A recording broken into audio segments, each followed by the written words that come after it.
Subscribe చేయండి. ప్రతి వారం హృదయాన్ని కదిలించే భయానక కథల్ని చూడండి. బెల్ ఐకాన్ ప్రెస్ చేయడం మర్చిపోకండి. ఇది 3 సంవత్సరాలకు ముందు జరిగిన విషయం. వేదాంత్కి తన కెరియర్ మంచి విధంగా మారేలా ఒక ప్రాజెక్ట్ దొరికింది. అందుచేత చాలా వారాలుగా తను ఆఫీస్లో రాత్రి పగలు పనిచేస్తూ వచ్చాడు. ఒకవేళ వేదాంత్ త్వరగా ఆఫీస్ నుంచి బయలుదేరితే ఇంటికి వెళ్లడం కోసం తను మెట్రో పట్టుకునేవాడు, లేదంటే క్యాబ్లో వెళ్లాల్సొచ్చేది. ఆ రోజు వేదాంత్కి బ్యాడ్ టైం అనుకుంటాను. ఆ రోజు నవంబర్ రాత్రి తను త్వరగా బయలుదేరాడు. నోయిడా వైపు వెళ్తున్న లాస్ట్ మెట్రోలో ఎక్కాడు. తన స్టేషన్కి చేరుకోగానే ట్రైన్ తలుపులు ముయ్యబడుతున్నాయి. మెట్రో అనౌన్స్మెంట్ స్టేషన్ స్పీకర్స్లో వినిపించింది. తను ట్రైన్ వైపు వేగంగా పరిగెత్తాడు. చాలా చల్లగా ఉంది. తన ఊపిరేమో పొగలా తన నోటు వైపున వస్తోంది. తను వణుకుతూ దగ్గరలో ఉన్న కంపార్ట్మెంట్లో ఎక్కాడు. మెట్రో తలుపులు తను లోపలికి వెళ్ళగానే మూయబడ్డాయి. తను వణుకుతూ ఎదుర్కొండా ఉన్న సీట్లో కూర్చున్నాడు. వేదాంత్ ఇప్పుడు కూడా గట్టిగా ఊపిరి పీల్చుకుంటున్నాడు. అప్పుడు మెట్రో ఒక చిన్న జర్కిచ్చి స్టార్ట్ అయింది. మెట్రో మెల్లగా వేగం పట్టుకుంది. అప్పుడే వేదాంత్ నోటీస్ చేశాడు, అక్కడ ఎవరూ లేరు, తను మాత్రమే ఉన్నాడు. ఆ ట్రైన్లో తను తప్ప ఒక్క ప్యాసింజర్ కూడా లేరు. వేదాంత్ ఆ విషయం తలుచుకుని కొంచెం భయపడ్డాడు. ఎందుకో తెలీదు గాని వేదాంత్ గుండె ఏమో ఆ ఖాళీ ట్రైన్ చూసి చాలా వేగంగా కొట్టుకుంది. ఇంకో మెట్రో అనౌన్స్మెంట్ వచ్చింది. తర్వాత స్టేషన్ కూడా వచ్చేసింది. ట్రైన్ తలుపులు తెరిచాయి. చాలా చల్లటి గాలి ఆ కంపార్ట్మెంట్లోకి ప్రవేశించింది. వేదాంత్ సడన్గా లేచి కూర్చున్నాడు. చల్లతనం వల్ల కాదు, వేదాంత్ బయట ఒక విషయం చూశాడు. దానివల్ల స్టేషన్ మొత్తం ఖాళీగా ఉంది, ఒక మనిషి తప్ప. తను అక్కడ ఒక ఇనుప చైర్ మీద కూర్చునున్నాడు. కొంచెం ముసలివాడు. అతను జీన్స్ ఇంకా జాకెట్ వేసుకున్నాడు. అతను కూర్చుండడం చూస్తే అతని వెన్నెముక్కకి బదులుగా ఏదో ఐరన్ రాడ్ పెట్టినట్టు ఉంది. అతను కళ్ళు పెద్దగా తెరుచుకుని ఎదురుకుండా ఉండి ఏదో చూస్తూ ఉన్నాడు. అతన్ని ఎవరో బెదిరించినట్టు. వేదాంత్ని భయపెట్టడానికి అతని పెద్ద కళ్ళే చాలు. అతన్ని చూడగానే వేదాంత్ అదోలా అయిపోయాడు. ఎందుకంటే అతను అలా నవ్వుతున్నాడు. ఒక చెవుల నుంచి ఇంకో చెవుల వరకు పెదవు విప్పి నవ్వుతున్నాడు. అతను ఒక భయంకరమైన బొమ్మలా అటు ఇటు కదలకుండా ఒక చోట్లో అలాగే కూర్చునున్నాడు.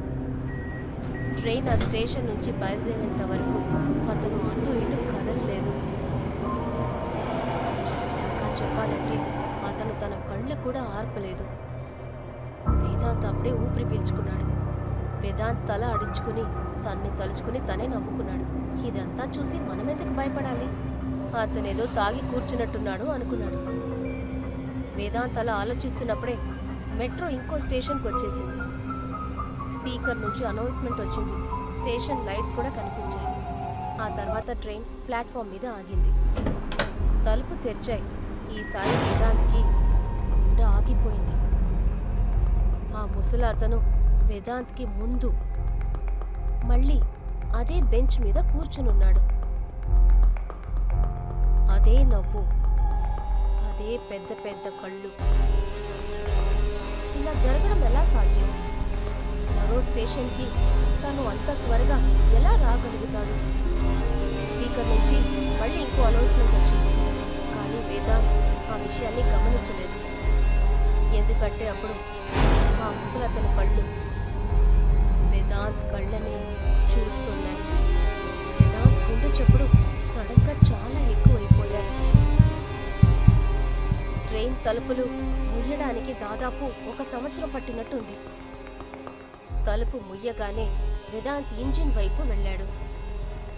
అతను ఆలోచించాడు, ట్రైన్లో వేరే ప్యాసింజర్ లేకపోతే అట్లీస్ట్ తను డ్రైవర్ వైపుకైనా వెళ్ళొచ్చు అనుకున్నాడు. కానీ తన టైం బాలేదు. తను అటువైపు వెళ్ళడానికి ముందే ట్రైన్ ఇంకో స్టేషన్కి వచ్చి చేరింది. తలుపులు తెరుచుకున్నాయి. ఈసారి ఆ ముసలతను బెంచ్లో కూర్చోలేదు. అతను బెంచ్ పక్కన నిలబడి ఉన్నాడు. తను ఇప్పుడు కూడా వేదాంత్ని చూస్తున్నాడు. మళ్ళీ మెట్రో అనౌన్స్మెంట్ వచ్చింది. తలుపులు మళ్ళీ మూసుకున్నాయి. ఈసారి వేదాంత్ తర్వాత స్టేషన్కి ముందే డ్రైవర్ కంపార్ట్మెంట్ వరకు చేరుకున్నాడు. ఇనుప గోడ మీద వేగంగా కొట్టడం మొదలుపెట్టాడు. డ్రైవర్కి ఎలాగైనా తన చెప్పుడు వినిపించాలని వేదాంత్ అనుకున్నాడు. కానీ అటువైపు నుంచి ఎలాంటి సమాధానం రాలేదు. ఈలోపు నెక్స్ట్ స్టేషన్ వచ్చేసింది. తలుపులు తెరిచాయి. ఆ ప్లాట్ఫామ్ లైట్లు డిమ్గా ఉన్నాయి. ఢిల్లీ మొత్తం పొగ మంచుతో కప్పుకుంది. ఈసారి ఆ ముసలతను వేదాంత్ కంటికి కనిపించలేదు. కానీ సడన్గా చీకటి నుంచి వెలుగులోకి వచ్చాడు. అప్పుడే వేదాంత్ ఆ విషయాన్ని గమనించాడు. వేదాంత్ ఇప్పుడు చాలా బాగా భయపడిపోయాడు.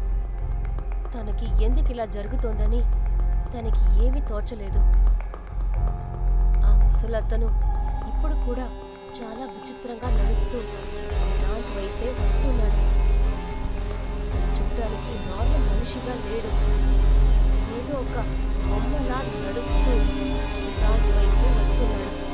ఇంకొక అడుగు పెట్టుంటే ట్రైన్ లోపలికే వచ్చేసి ఉండేవాడు. వేదాంత్ అసలు ఊపిరి ఆడలేదు. భయంతో బాగా అరిచేశాడు.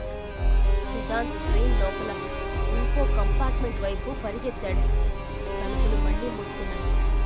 వేదాంత్కి అప్పుడే తెలిసింది, ట్రైన్లో ఆ ముసలాతన్ దగ్గర తను బాగా ఇరుక్కున్నాడు. మెట్రో మళ్ళీ ఒకసారి సడన్ గా స్టార్ట్ అయింది. కానీ వేదాంత్ ఈసారి ఉనికిపోయి కింద పడ్డాడు. వేదాంత్ అక్కడి నుంచి లేవడానికి ప్రయత్నించినప్పుడు తను చూసిన దృశ్యం ఇంతవరకు ఎప్పటికీ మర్చిపోలేని విధంగా మారింది. ట్రైన్ వేగంగా వెళ్తోంది. ఆ ముసలాతను వేదాంత్ వైపు ఏదో విచిత్రంగా నడుచుకుంటూ వస్తున్నాడు. వేదాంత్ ఎక్కడ పడ్డాడో ఆ కంపార్ట్మెంట్లో ఉన్న మొత్తం లైట్స్ ఫ్లిక్కర్ అవుతోంది. ఈ రోజు ఏదో దారుణంగా జరగబోతుందని వేదాంత్ మనసులో అనుకున్నాడు. వాడొక చిన్న పిల్లాడ్లా ఏడవాలనుకున్నాడు. కానీ ఏదో విధంగా ధైర్యాన్ని తెచ్చుకున్నాడు. లేచి నిలబడి మళ్ళీ పరిగెత్తడం మొదలుపెట్టాడు. నేను ట్రైన్ చివరి వరకు ఇదే విధంగా పరిగెడితే ఆ తర్వాత ఏం చేయాలని ఆలోచించాడు. ఆ వ్యక్తి వచ్చి తన్ని పట్టుకుంటాడా? ఆ తర్వాత తనని చంపేస్తాడా? వేదాంత్ అలా పరిగెడుతూ చివరి కంపార్ట్మెంట్కి వచ్చేశాడు. అప్పుడే మరో స్టేషన్ కూడా వచ్చింది. వాడికి తెలిసింది. వేదాంత్ వెనక్కి చూశాడు. ఆ ముసలతను వేదాంత్ దగ్గరలోనే ఉన్నాడు. ఆ కంపార్ట్మెంట్ యొక్క లైట్స్ ఆన్ అయి ఆఫ్ అవుతోంది. ట్రైన్ ఆగింది. కానీ మెట్రో తలుపులు ఇంకా తెరవలేదు. ఆ ముసలతను వేదాంత్ మొహానికి పక్కనున్నాడు. వేదాంత్ ట్రైన్ గ్లాస్లని కొట్టడం మొదలుపెట్టాడు.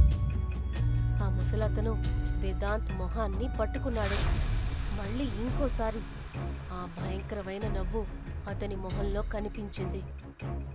ఇదంతా జరగడం చూసి వేదాంత్కి ఏం చేయాలో అర్థం కాలేదు. అప్పుడే ట్రైన్ తలుపులు తెరుచుకోవడం మొదలుపెట్టాయి.